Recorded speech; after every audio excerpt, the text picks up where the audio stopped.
So most of philanthropy has forgotten about rural America. And I think that it's easy to say, well, if the federal discretionary grants go away, philanthropy and corporate America will step in, but they won't step in rural places and in rural communities. The data has shown us that.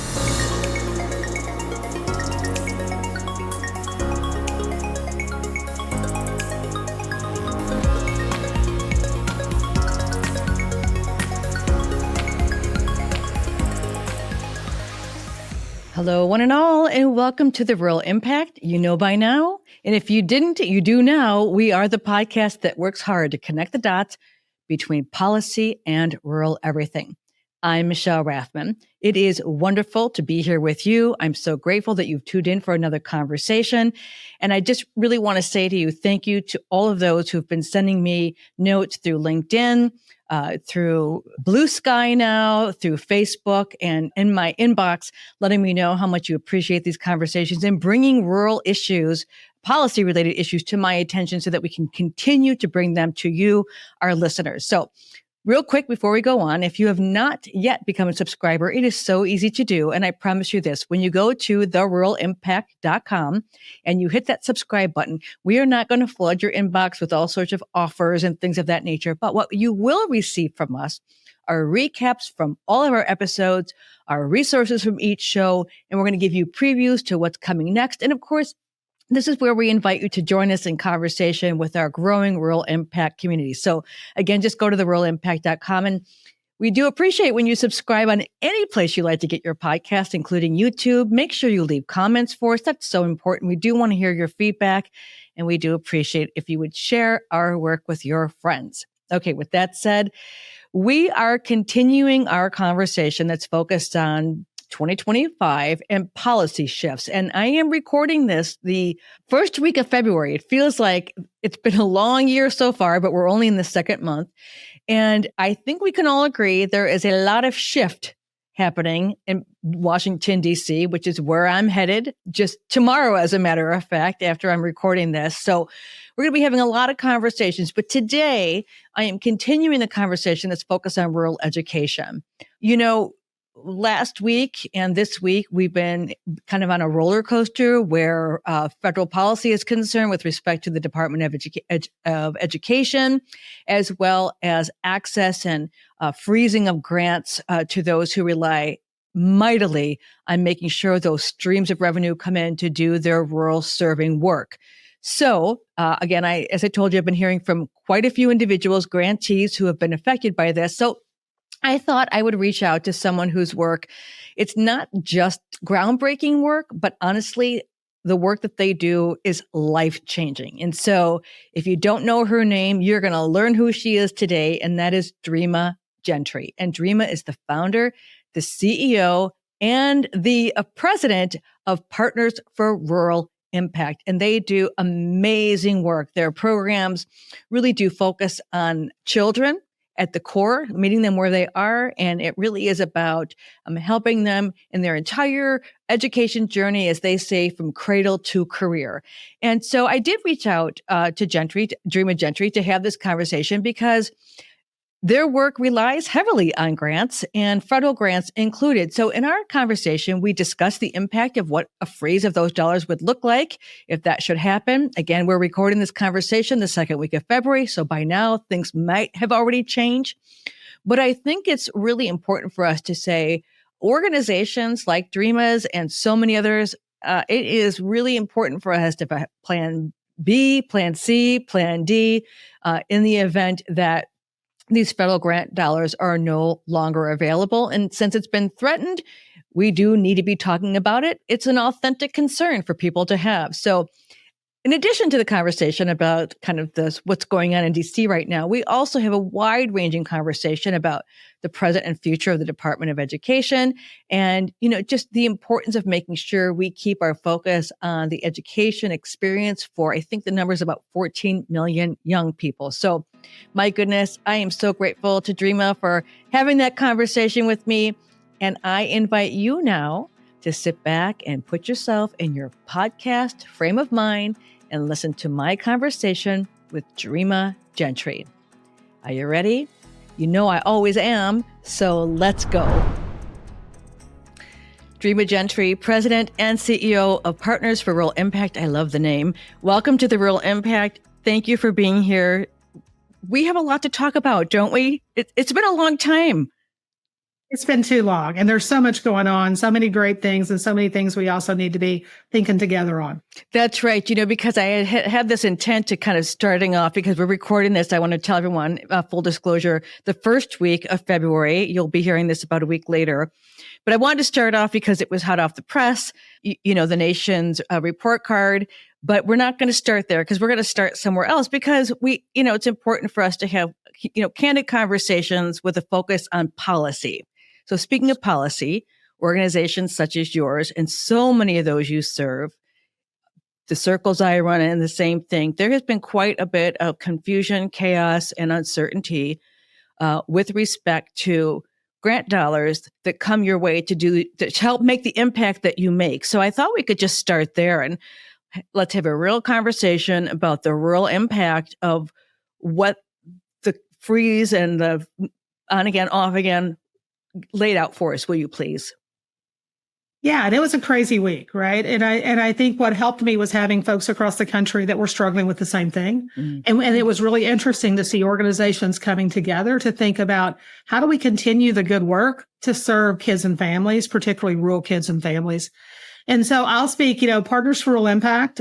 We do our work in Appalachian, Kentucky, Mexico, Missouri, and East Texas. In addition, we support places across the country. And so when we think about our work, especially in Appalachian, Kentucky, and I'm from Appalachia, this is where I started the work 30 years ago.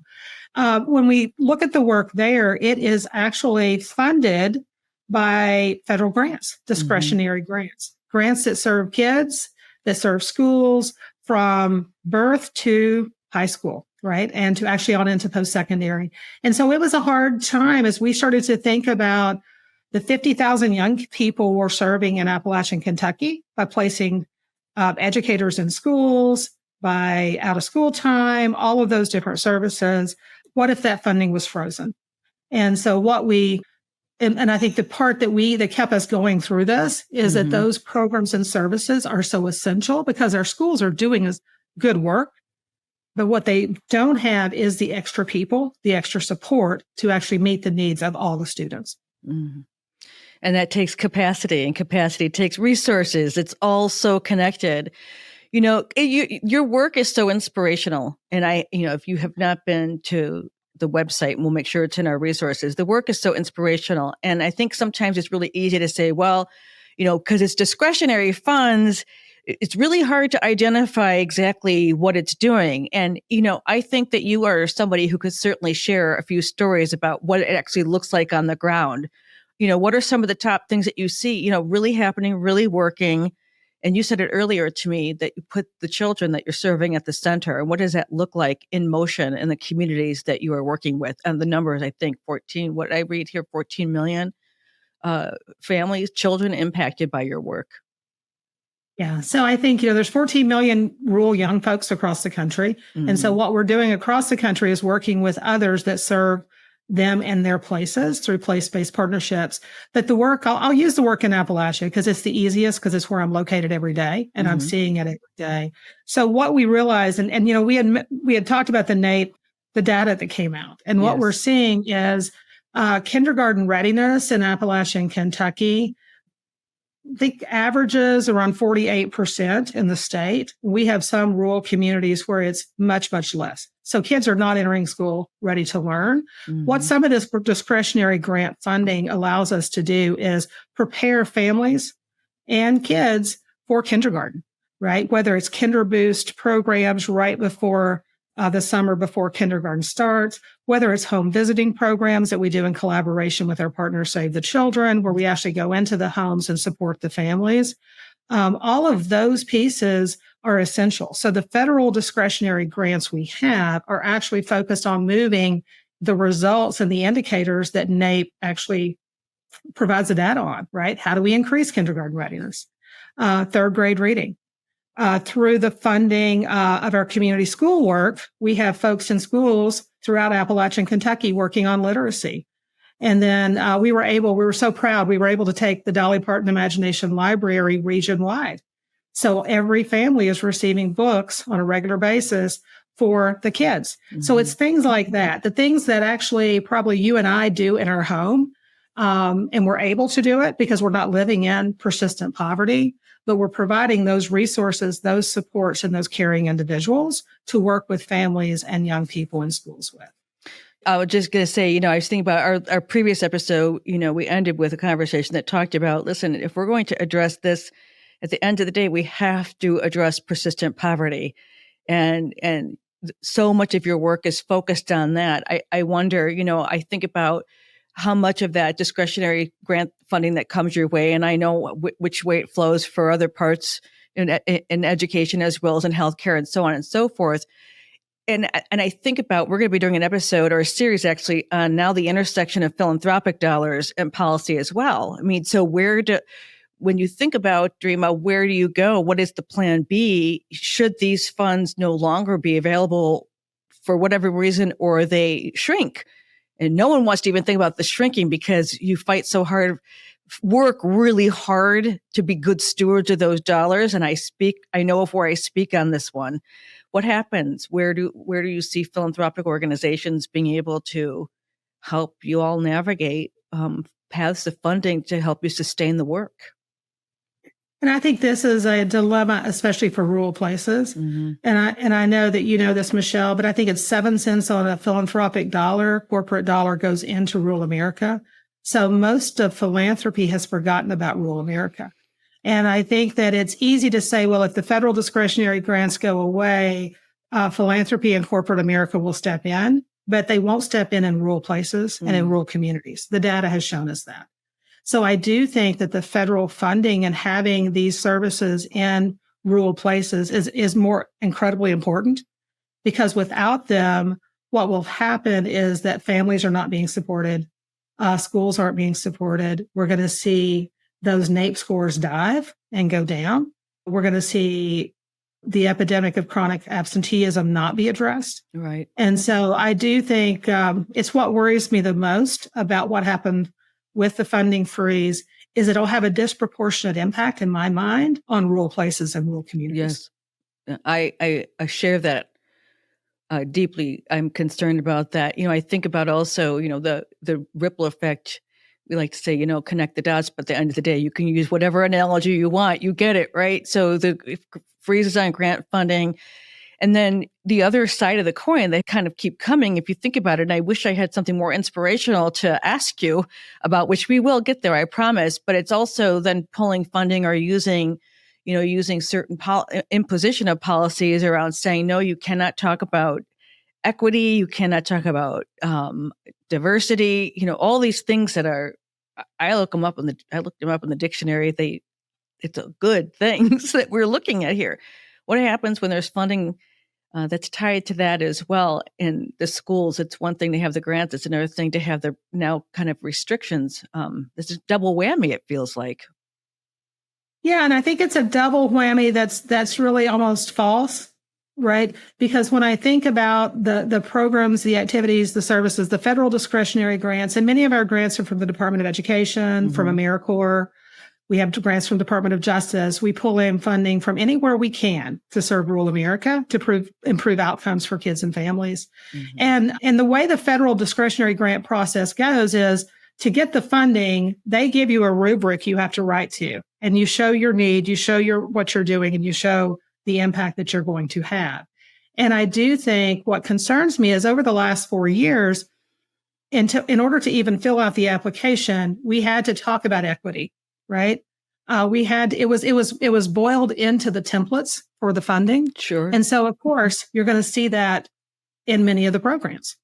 Right. But when I think about equity, what I think about is every young person having the opportunity to have the program's activities and services.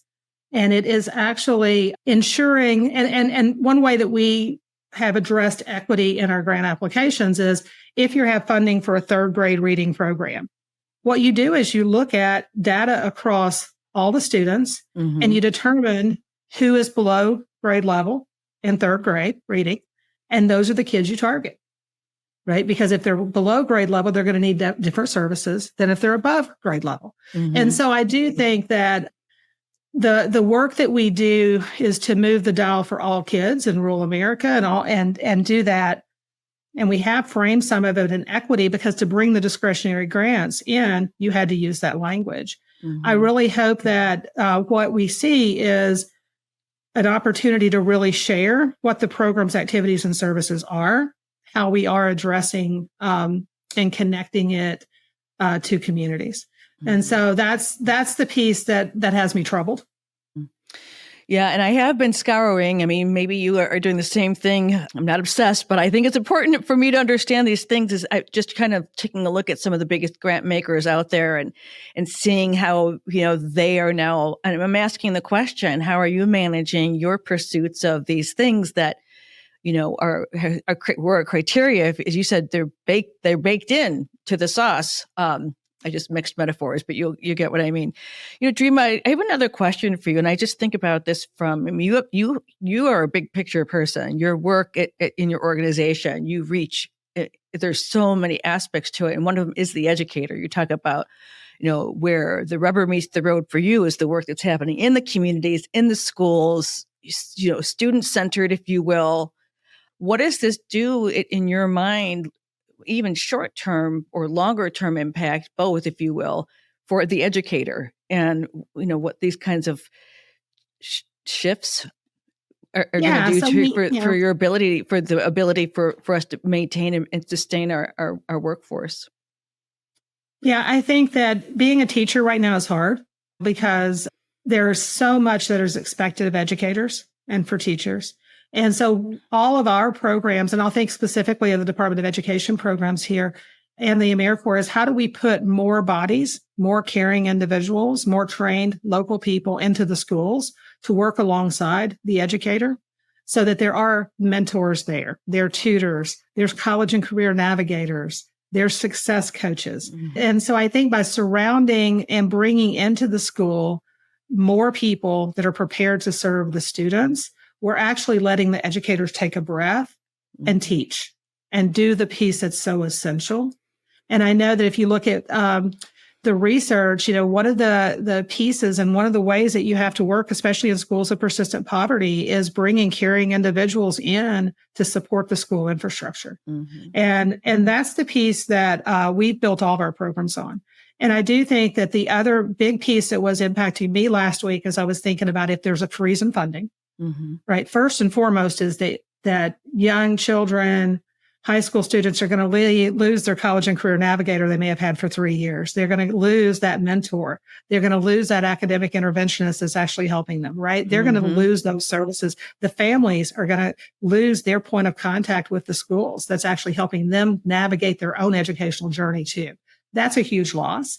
But the other piece is that in our work in Appalachia, we've been hiring local folks and placing them in the schools.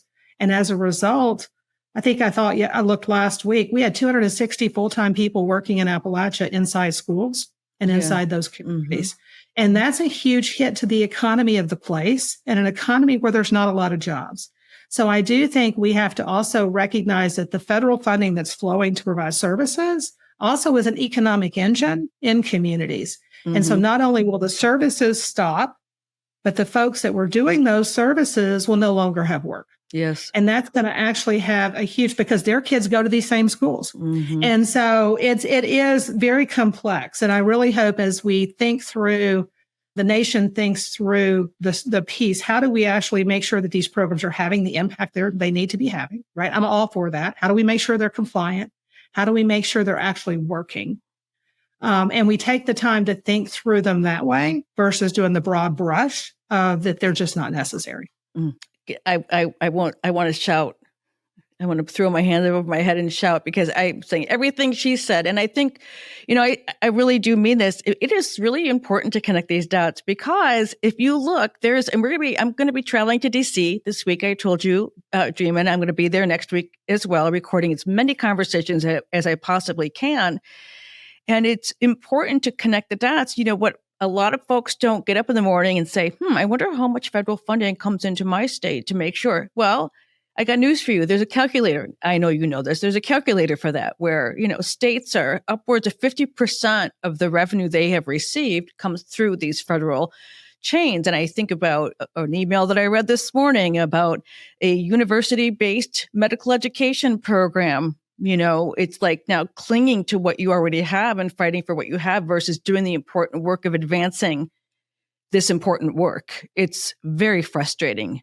On a positive note, it can feel really frustrating for many of us out here. And I read something this weekend. It's natural to feel that way when the things that you do that you care about so deeply are interrupted. So we're being interrupted, but we can deal with that. How can we manage the awesome tasks before us to advocate for the resources and maintain the resources, educate any lawmakers, policymakers who will genuinely hear, this is my call out to you, is it what's in your advocate's toolkit?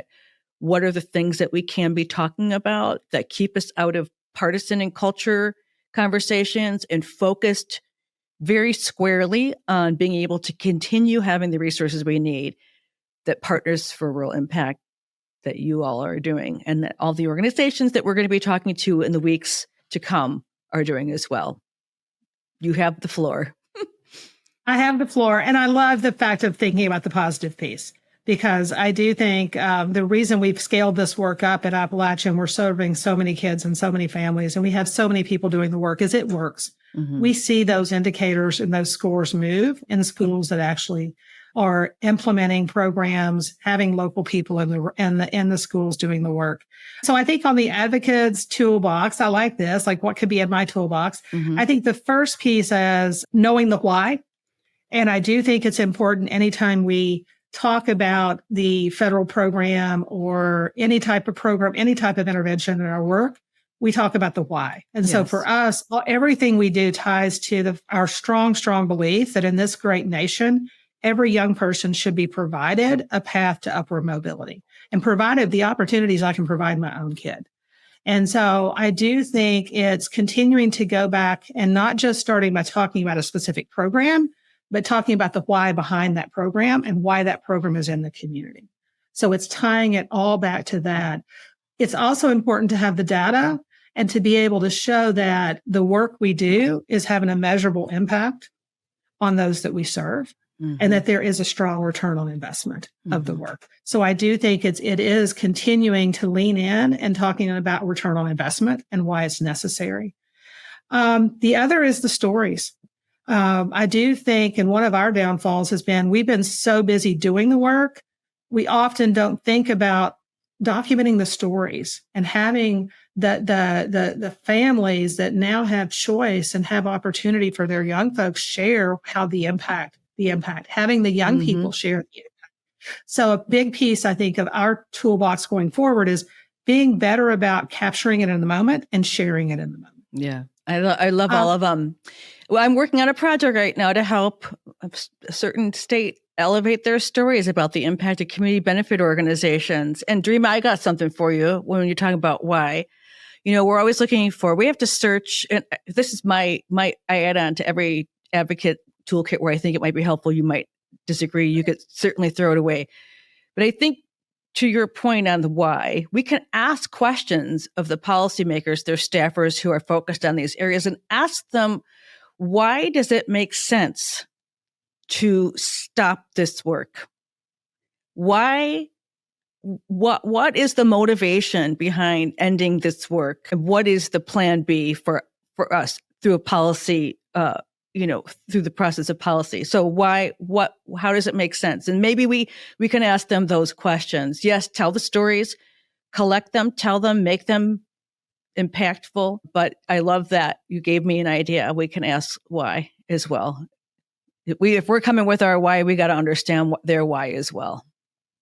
And then we need to be sharing the stories back that address their why and maybe not what we're so excited about. And I think that's the other piece too, is we often want to talk about like the piece of it that really gets us up every morning. But we also have to realize the why might be how many jobs does this create, right? Yes. And really talk about that too. So I think there's a piece there. The other thing that's a big part of our work, especially as it was key when we were working in Appalachia, now we're working across the country, is huge, is how do we actually unite folks from different rural places together so that we can all have a collective why and that we can show up and not be competing against each other, but actually have a shared narrative, shared stories on why this type of work, these types of programs are necessary in rural America. So one of the things that we've started is a rural-to-rural collaborative that we have partners from the Delta Health Alliance in Mississippi, Shasta Office of Education in California, New Hampshire partners, Kentucky partners, but they're all folks that are on the ground in their state are leaders that are thinking about policy. We come together regularly, and then we go visit the agencies regularly. And we talk with the agencies in DC. We talk with, and we're really focusing on educating the agencies around this program is great, but if you did this, it would be really great for rural. Or maybe this program doesn't fit in rural, but it could fit better. I have found that they are genuinely interested. They are to understand. I mean, and so that is still. I'm reminded that there is still the business. There is still business happening. Dreama, I could listen. I would welcome an invitation to one of your parties of policy-minded people. That's the kind of party I'm down with. Beverages we'd love helps. to have that. And I will do a plug. Our Rural Summit is in Anchorage, Alaska, April 28th, and we have folks from across the country. We have a policy track. We're doing a policy session on Wednesday. And it's really about how do we embed the narrative, the policy work into everything we do? Because policy is really educating everyone so they understand and they can see behind the curtain at what we're really doing. That's it. So love to have you join us there, Michelle. I'll send you the information. Will you send me a ticket? No, I'm kidding. Hey, philanthropic. No, I'm kidding. Oh, Dreama, it really is wonderful, really cathartic to have this conversation with you. And I hope for our listeners the same. So with that, again, you are welcome back anytime. I say that as long as we're able to, keep talking, we're in good shape. Onward we must go. That's right. And we're doing it together. So I appreciate it. There you go. Thank you. All right, everyone. Well, this has been a wonderful conversation here on the Rural Impact. I want to quickly thank Ria Corsaro and Sarah Staub for everything they do to help make this and every episode possible. If you are not yet a subscriber, what are you waiting for? Please go to theruralimpact.com. Please sign up and you're going to get e-blasts and information and resources from every episode that we do. Be watching for my time in DC. Certainly a lot of really important conversations to have. But until next time, I always say, please take good care of yourself and those around you. Nobody else can do it better than you. We will see you soon on a new episode of The Rural Impact.